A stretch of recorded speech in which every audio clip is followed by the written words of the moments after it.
Una de les plagues més habituals de la gespa és la plaga de cucs. Afecta sobretot a les zones mediterrànies, a les zones costeres i es dona a les èpoques de més calor, al juliol, l'agost.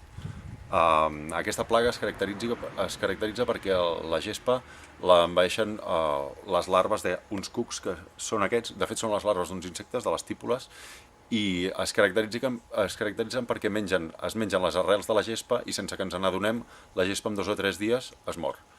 Observarem que la gespa es torna d'un color marrón, que hi ha molts insectes volant per sobre, sobretot abelles i molts ocells que venen a menjar-se-les.